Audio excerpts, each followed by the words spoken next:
महाभारत शुरू होने से पहले भगवान श्री कृष्ण ने अर्जुन को गीता का ज्ञान दिया था। इस गीता का 7वां अध्याय पितृमुक्ति और मोक्ष से जुड़ा है। भक्तों, आपको बता दें कि शास्त्रों के अनुसार पितृपक्ष में गीता के 7वें अध्याय का पाठ करने से पितृदोष से मुक्ति मिलती है। इस अध्याय का नाम ज्ञान विज्ञान योग है। इस अध्याय का पाठ श्राद्ध में जितना हो सके उतना करने का प्रयास करें। अगर इस अध्याय का पाठ खुद नहीं कर सकते तो किसी योग्य ब्राह्मण से भी करा सकते हैं। अब हम गीता के 7वें अध्याय के पाठ का रसपान करेंगे। गीता का 7वां अध्याय।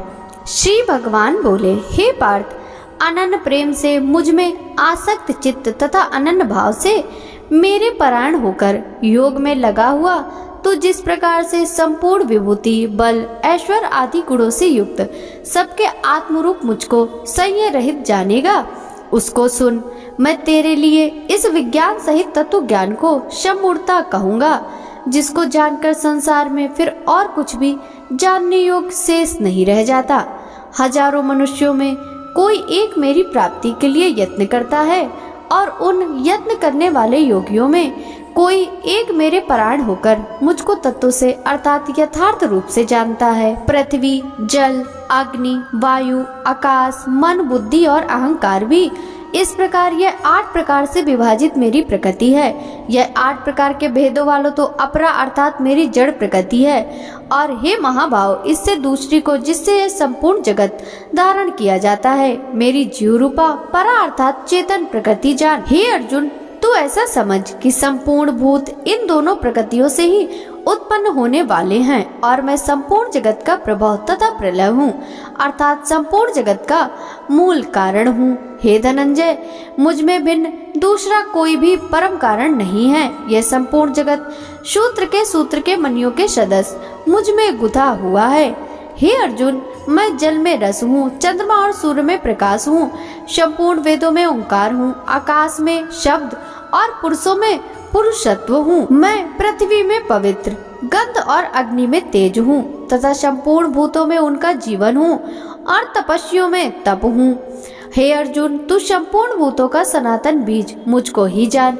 मैं बुद्धिमानों की बुद्धि और तेजस्वियों का तेज हूँ। हे भरत श्रेष्ठ, मैं बलवानों का आसक्ति और कामनाओं से रहित बल अर्थात सामर्थ्य हूँ और सब भूतों के धर्म के अनुकूल अर्थात शास्त्र के अनुकूल काम हूँ।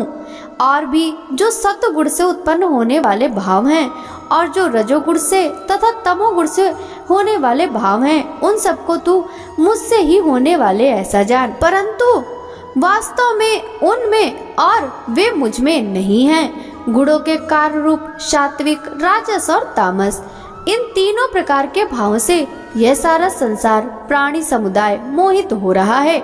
इसलिए इन तीनों गुणों से परे मुझ अविनाशी को नहीं जानता, क्योंकि यह अलौकिक अर्थात अति अद्भुत त्रिगुणमयी मेरी माया बड़ी दुस्तर है। परंतु जो पुरुष केवल मुझको ही निरंतर भजते हैं, वे इस माया को उल्लंघन कर पाते हैं अर्थात संसार से तर जाते हैं। माया के द्वारा जिनका ज्ञान हरा जा चुका है, ऐसे आसुर स्वभाव को धारण किए हुए हैं। मनुष्यों में नीच दूषित कर्म करने वाले मूढ़ लोग मुझको नहीं बसते, अर्थात आर्त, जिज्ञासु और ज्ञानी, ऐसे 4 प्रकार के भक्तजन मुझको भजते हैं। उनमें नित्य मुझ में एक ही भाव से स्थित अनन्य प्रेम भक्ति वाला ज्ञानी भक्त अति उत्तम है, क्योंकि मुझको तत्व से जानने वाले ज्ञानी को मैं अत्यंत प्रिय हूँ और वह ज्ञानी मुझको अत्यंत प्रिय है। ये सभी उदार हैं, परंतु ज्ञानी तो साक्षात मेरा स्वरूप ही है, ऐसा मेरा मत है। क्योंकि वह मदगत मन बुद्धि वाला ज्ञानी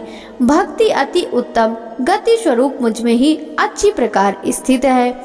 बहुत जन्मों के अंत के जन्म में तत्वज्ञान को प्राप्त पुरुष जब सब कुछ वासुदेव ही है, इस प्रकार मुझको बसता है, वह महात्मा अत्यंत दुर्लभ है।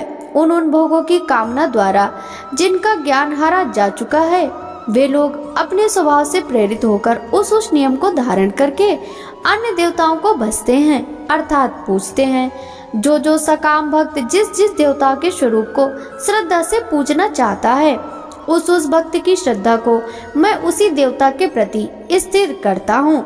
वह पुरुष उस श्रद्धा से युक्त होकर उस देवता का पूजन करता है और उस देवता से मेरे द्वारा ही विधान किए हुए इच्छित भोगों को निसंदेह प्राप्त करता है। परंतु उन अल्प बुद्धि वालों का वह फल नाशवान है तथा वे देवताओं को पूजने वाले देवताओं को प्राप्त होते हैं और मेरे भक्त चाहे जैसे ही भजे अंत में वे मुझको ही प्राप्त होते हैं।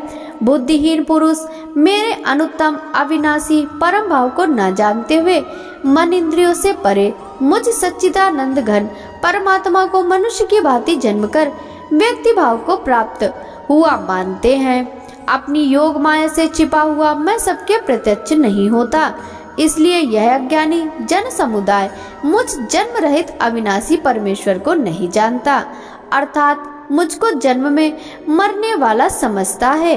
हे अर्जुन, पूर्व में व्यतीत हुए और वर्तमान में स्थित तथा आगे होने वाले सब भूतों को मैं जानता हूँ, परंतु मुझको कोई भी श्रद्धा भक्ति रहित पुरुष नहीं जानता। हे भरतवंशी, संसार में इच्छा और द्वेष से उत्पन्न सुख दुख आदि द्वंद्व रूप मोह से संपूर्ण प्राणी अत्यंत अज्ञानता को प्राप्त हो रहे हैं, परंतु निष्काम भाव से श्रेष्ठ कर्मों का आचरण करने वाले जिन पुरुषों का पाप नष्ट हो गया, वे राग द्वेष जहीन द्वंद्व रूप मोह से मुक्त दृढ़ निश्चय भक्त मुझको सब प्रकार से भजते हैं। जो मेरे शरण होकर जरा और मरण से छूटने के लिए यत्न करते हैं, वे पुरुष उस ब्रह्म को, संपूर्ण अध्यात्म को, संपूर्ण कर्म को जानते हैं। जो पुरुष अधिभूत और अधिदेव के सहित तथा अधियज्ञ के सहित मुझे अंत काल में भी जानते हैं, वे युक्त चित्त वाले पुरुष मुझे जानते हैं, अर्थात प्राप्त हो जाते हैं।